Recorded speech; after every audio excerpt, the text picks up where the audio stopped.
Good morning, Your Honor. David Fantera, standing in for Attorney Brittany Brownlick for the plaintiff. Your name, sir? I'm David McNulty. Thank you. You have to take your hands out your pocket. Right out of the gate, this case opens with what seems like a routine introduction, but underneath that calm tone, there's already tension building. You've got representation stepping in, a substitute attorney, and a defendant who's clearly about to be pulled into a financial dispute that's not small. Nearly $4,000 is on the table, and more importantly, this isn't just about money, it's about survival. Housing, debt, and credibility are all tied together here. The moment the judge starts engaging, you can sense this is going to turn into a negotiation-heavy hearing rather than a straight ruling. And that's critical, because cases like this often don't hinge on who's right, they hinge on who can resolve it fastest and most cleanly. Watch closely how the numbers are presented versus how they're emotionally received, because that gap is where most courtroom conflict lives. Hands out your pocket. Thank you. Thank you. All right, where are we on this? The balance that's owed on this case is $3,997. I contacted Ms. Brownlick received a call from Alicia at SOS on Friday, September 29th. I spoke to Kara, the supervisor at SOS, yesterday. They are committed to paying $3,000, but they're going to pay it. So it's not a matter of, oh, when they get to them, they'll pay it. They'll pay it, provided we resolve the other $997. Ms. Brown. Hold on. Go ahead. I went to Ms. Brownlick and I made the suggestion that because they don't have much money, and if we don't get this resolved, they may pass him over and give the money to someone else. So what I suggested was waiving the $997 in exchange for him dismissing the counterclaim, which we believe is meritless anyway. So I prepared a conditional dismissal that says balance 3997, SOS to pay $3,000 by the end of October. Upon receipt of the $3,000, we'll waive the $997, and meaning that his balance going into November will be zero. And we asked that the counterclaim be dismissed. He wanted to talk to the court. Sir. I believe that the amount is in error because I owe $460 for I think it's July and August and September, and it can come anywhere near. My rent was around $800, originally advertised at $800. So that would have been $2,800, not $3,900. I have no idea where they got that. Here's where the first real fracture appears. The defendant isn't just disputing the number, he's questioning the entire foundation of the calculation. And that's a powerful move, because instead of negotiating the balance, he's challenging its legitimacy. But notice the weakness. He's estimating. He's saying around $800 should be $2,800. That's not precise. Meanwhile, the opposing side is about to bring detailed accounting. In court, precision beats perception every time. The judge is already leaning toward documented evidence over verbal confusion. This is where many defendants lose ground. They argue emotionally, while the other side argues numerically. And once the ledger comes out, the conversation shifts from what feels right to what can be proven. That shift is dangerous if you're not prepared. How they added that up, and I think that's an error. Because you haven't made a payment since July. So we've added August, September, and October onto that balance. $800 a month. Right. So how does that $460 for July and then $800 for 3 months only makes $2,800? So my client has an accounting. I don't even know why we're talking about this, because we're agreeing to zero his account out. I have an accounting that goes back to February. It has every charge, which his rent was $800 in February, $850 from March till now. It has late fees for every month from June till now. It has $30 in water bills every month, and then it applies all of his payments. It adds the court costs on of $217. It totals to all the charges, and then you subtract the payments he's made, and in fact, they've given him $500 of rent credits, And the difference is $39.97. I'm more than happy to give this to him. But again, we're talking about doing this in a way that gets this done so that SLS does not give his money to somebody else. We can get this done and we're done. He doesn't owe us. Sir, have you looked at that? I have looked at it. I understand what they're talking about. Originally, in the first 6 months, I paid $800 and there was no additional water fee. And Okay, but sir, and also, it Go ahead. doesn't take any consideration into the fact that the electric was for the hallways is being billed in my name. As soon as I mentioned that, then all the other charges came up. okay, so Now the narrative pivots into something deeper: allegations of unfair treatment. The defendant is trying to build a story that once he raised concerns, additional charges suddenly appeared. That's not just a financial claim that's implying retaliation or bad faith. But here's the issue: storytelling alone doesn't win cases. Courts require evidence, not patterns that feel suspicious. The judge immediately redirects, because from a legal standpoint, the focus is resolution, not reconstructing every past grievance unless it directly changes liability. This is a critical moment. The defendant is trying to expand the scope of the case, while the court is trying to narrow it. That mismatch creates friction. And when that happens, the judge often pushes harder towards settlement just to avoid a drawn-out trial. what would you like me to do? I'm interested, I'm gonna have to move soon, and I have very little money. When I rented the apartment, I was on the street, and he needed to rent an apartment because he was leaving town. I believe he took advantage of me. I got an apartment that was not in livable condition. Okay, so you want to have a trial? You Um, want to have a trial on this? I would rather have the matter settled, but they're not coming anywhere near. I would need a letter saying that I paid all my bills, because already I've been refused public housing because of the proceedings. Well, but this gets you there, doesn't it? I mean, the conditional order dismissal gets you there to where everything's paid. Well, yeah, I would like to have it paid, yes. Okay, so if it gets you there to where everything's paid so that you can get other housing and make the representation that all your bills are paid, why wouldn't we do what's being suggested here?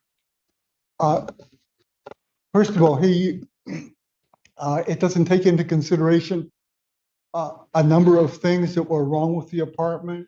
Okay, Injustices okay, that have been but done. it does. What's that? But it does. Because if they're ultimately waiving about $1,000, basically 1/4 of what they're claiming is owed, they seem to be taking that into account without including liability. If for the first 6 months, everything was fine. He seemed to be very kind. Everything was working out. He gave me $500 off the rent because I had mentioned the cleaning and Okay, everything. but sir, we're here now. Yes. This is where the timeline becomes important. The defendant admits things were initially fine, even beneficial. A rent reduction, cooperation, stability.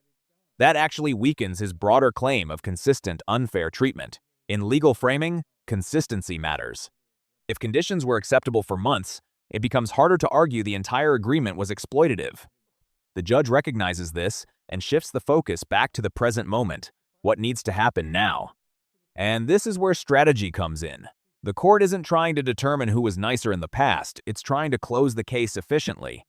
That's why you'll notice increasing pressure toward accepting the deal, because from the court's perspective, wiping out a portion of the debt is already a concession. So what do you want me to do? I'm interested in, I believe I was unfairly treated from the very beginning. Okay. So let's say that's true. I'm Let's interested in just, I getting, mean, I'm not saying it is, but let's say that that's true. I don't. What do you want to come out of this? I would like to get my deposit back, which I don't think that he will ever do. That's not before the, Yeah, I mean, but your security deposit is taken, that's separate and apart from what this action is. That's something different. Uh-huh. I need the money from the security deposit to get a new place, but because I'm giving him trouble, he'll, not, Sir, if you want to have a trial on this, you can, but it seems to me that what's being proposed here is a way to have your account zeroed out going into November. Okay. They're waiving basically a quarter of what they're claiming is owed.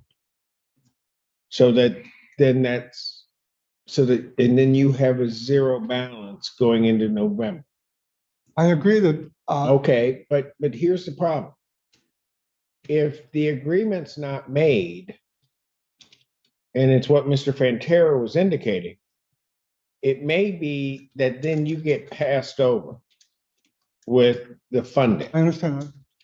Now the judge introduces something critical: real-world consequences beyond the courtroom. This isn't just about numbers anymore. It's about funding eligibility, housing stability, and timing. If this deal falls through, the defendant risks losing external financial support entirely. That's a huge leverage point. The judge is essentially saying, even if you win partially later, you might lose everything now. And this is where courtroom strategy becomes brutally practical. Legal victory doesn't always equal real-life benefit. Sometimes a worse deal today is actually safer than a better outcome later. This is a turning point. The pressure is no longer legal, it's situational. You get passed over with the funding, and let's say we have a trial on this. And let's say the judgment comes out, let's say even in your favor, where I say you only owe 50% of it, so you owe $2,000. Do you have the $2,000 to pay it? No, I don't. Then what would end up happening is they would be issuing, there'd be a judgment. Then ultimately they would file their order of eviction, and then you'd be put out on the street. and also, Your Honor, there's a money judgment request in this case, so there would be a money judgment in that same amount. Thank you, Mr. Chair. I apologize. I got it. And then you couldn't make the representation that you want to make to a future landlord that everything's paid in full because there's this judgment. So if that were the case, where does that get you?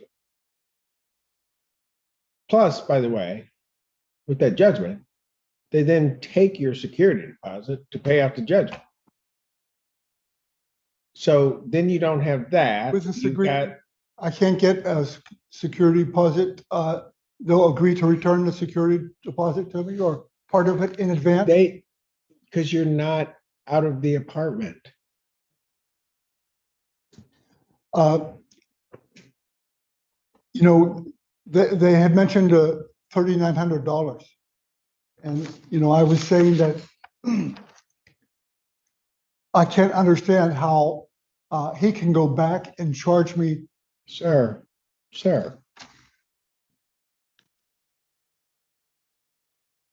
The 3,900, of which they're only claiming 3,000. They're trying to wait, they found a way to have that paid. And I don't understand why you want to fight it. This line cuts straight through the entire conflict. The judge is no longer neutral in tone. He's challenging the defendant's decision-making. From the court's perspective, a solution is already on the table. Partial payment covered, remaining balance waived, account cleared. That's a strong settlement position. So when the defendant resists, it raises a question: what exactly is he trying to gain? And this is where many cases hit a wall. The defendant isn't just seeking resolution, he's seeking acknowledgement of wrongdoing. But courts don't always provide emotional validation, they provide legal closure. That disconnect creates frustration. And here's the key question: if your situation improves immediately by accepting the deal, but your sense of fairness feels unresolved, Which one actually matters more in a courtroom setting? Uh, I'm trying to figure out what you're trying to get to. what I'm saying is that I was grotesquely wronged by renting the apartment to me. And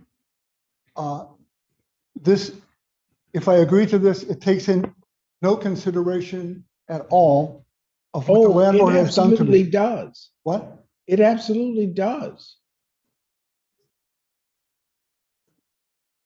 Because it's taking into account $997. Uh,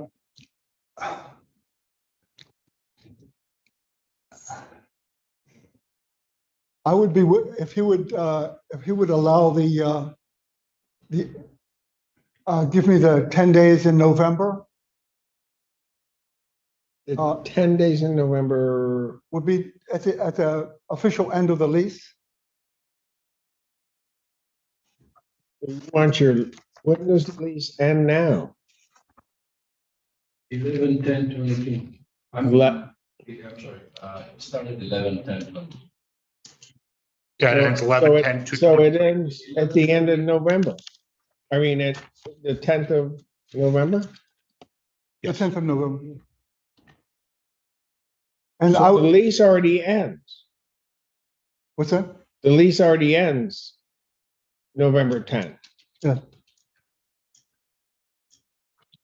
So what are you asking? Well, he's saying that I would be paid up until November 1st, and then I would still owe for the 10 days in November. If he would allow me to stay until November 10th, then I would accept that. This is the first clear moment where the defendant shifts from resistance to negotiation. Up until now, he's been challenging fairness, disputing numbers, and pushing back emotionally. But here he defines a condition, and that's critical. He's no longer saying this is wrong. He's saying this is what I need, specifically time. 10 extra days in the apartment. That might seem minor, but in legal terms, that's a measurable, negotiable term, and suddenly, resolution becomes possible. Notice how the focus narrows instantly. The debate is no longer about $3,997 versus $2,800, or fairness versus exploitation. It becomes, can both sides agree on a controlled exit timeline? This is exactly how courts steer disputes toward closure by converting emotional arguments into concrete conditions. The moment a party defines what outcome they'll accept, the judge can start building a bridge toward agreement. So you want a waiver of the 10 days, 1/3 of a month's rent, basically. Right.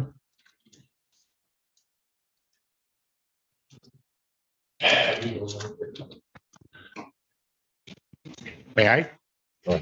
I think what I'm hearing, and I asked my client, some of these leases, even though the last 10 days, you still have to pay a full month's rent because that's not the case here. You would only have to pay 10 days worth of rent. So I think I actually brought a conditional dismissal, which I had Ms. Brownlick sign. And what it says is that SOS to pay $3,000 by October 31st upon receipt of $3,000. Plaintiff shall waive remaining $997, meaning that defendant's rent will be paid in full through October 31st.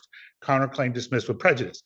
So I think if I cross off October 31st and I write in that he will be paid through November 10th, and then I put another line in that says defendant must vacate the property by November 10th and make those two changes and initial them, I think I'm now, and my clients approved this. We're not saying he's going to get a security deposit back because, of course, we haven't done the walkthrough to see the damages, but he will owe no rent as long as he's out by November 10th.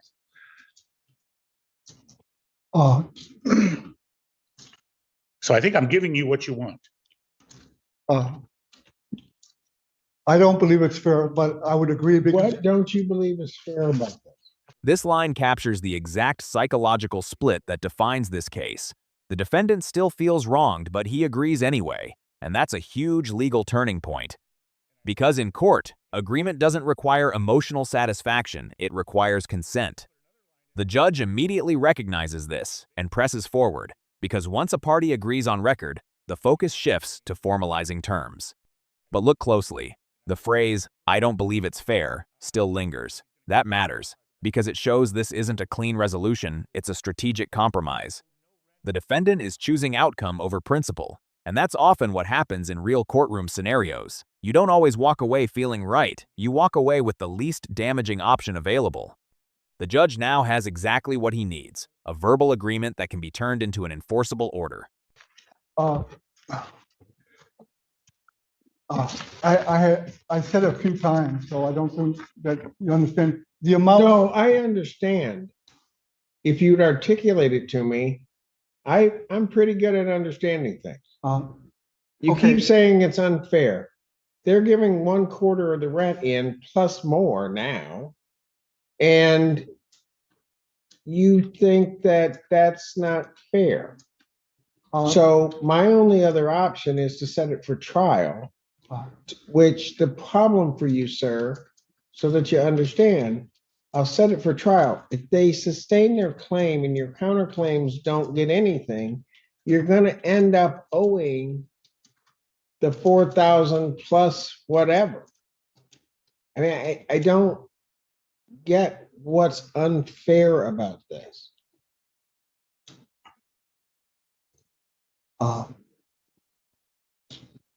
I said I would agree to that, but I would need a letter saying, that's fine, I'm agreeing to it, but I would need a letter saying that all my bills from obligations to YC Asset Management were paid in full. He can get a copy of this, which is, I think, pretty close to what it says. I need that to show, when I go in and try to rent a place. I got it.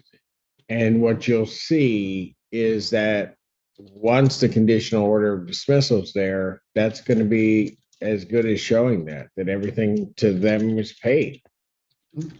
When I go and apply for a place, I understand. I give the reference for the landlord where I was, I have to.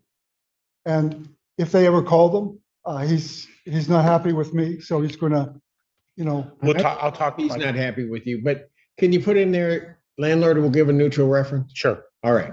This is one of the most important additions to the agreement, and it has nothing to do with money, a neutral landlord reference. That single condition directly impacts the defendant's future housing opportunities. Because in reality, one negative reference can shut doors instantly. The judge understands this, and more importantly, acknowledges the tension between the parties. He's not happy with you. That's real-world honesty, entering a legal setting. Instead of forcing goodwill, the court secures neutrality, and neutrality, in this context, is a win. It prevents active damage to the defendant's future applications without requiring the landlord to falsely endorse him. This is a strategic safeguard. The agreement is no longer just resolving past debt, it's protecting future stability. That's a critical layer many viewers overlook. Then we got it. okay. So I'm going to make 3 changes. I want to talk this through before I write on this document. I'm going to change October 31st to November 10th. Okay. Number 2, I'm going to put a line in that says defendant must vacate property on or before November 10th. Okay. And I'm going to say plaintiff to give defendant a neutral landlord reference. Okay. With those 3 changes, will you then sign? And can I get something in writing, from them saying that I paid all my bills? You're going to get this, which I think is probably what you want, because he's not going to lie. And a neutral, I mean, he's not going to tell them, oh, you paid your rent every month.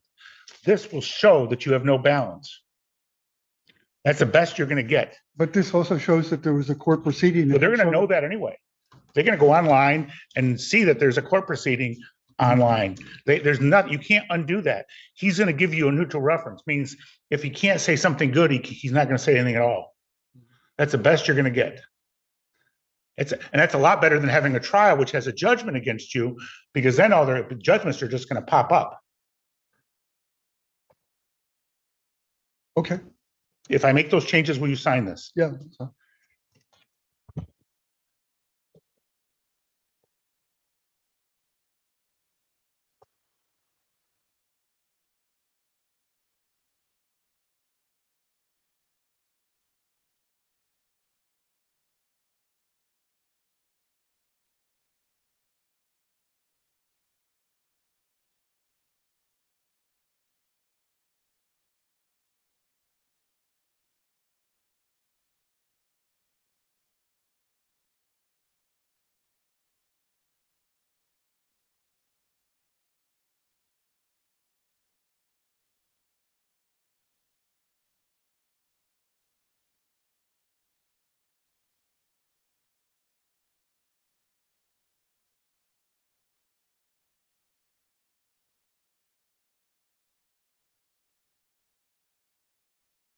Okay, what this says now, and actually I'm going to put, above in line 2 where it says through the time period ending, right now it says October 31st.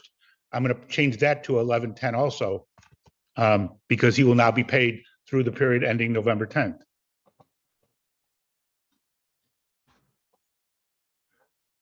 So what this says, Mr. McNulty, and I've initialed this, and I've initialed this. Now everything gets formalized, and this is where verbal discussions turn into binding reality. The judge walks through each term carefully. $3,000 payment, $997 waived. Full balance cleared through November 10th. Counterclaim dismissed. Move-out deadline set, and a neutral reference secured. Every single element discussed earlier is now locked into the agreement. This step is crucial because once it's written and signed, interpretation disappears. There's no more "I thought" or "I assumed," only what's documented matters. And notice how structured this becomes. Dates, amounts, obligations, everything is precise. That precision is what gives the order legal power. Without it, the agreement collapses into ambiguity. Is SOS to pay $3,000 by October 31st. Upon receipt of the $3,000, plaintiff shall waive the remaining $997, meaning that defendant's rent will be paid in full through 11/10/23. Counterclaim dismissed with prejudice. Defendant to vacate premises by November 10th, 2023. Plaintiff to give defendant a neutral landlord reference. And I'm going to ask you to sign right here.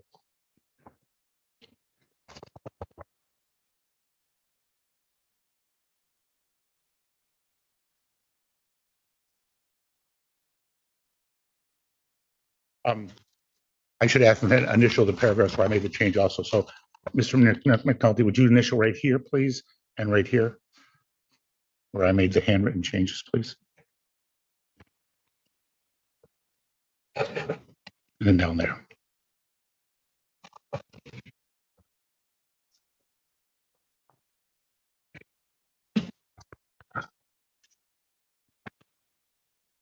I have before me the conditional order dismissal. So you have any other questions regarding this? Got a no? No. I will advise you this is a consent judgment or consent order. You do have 3 business days to think about it. If in those 3 days you have some legal confusion or some legal right you did not believe that you asserted, you would have to file a motion with the court within that time frame.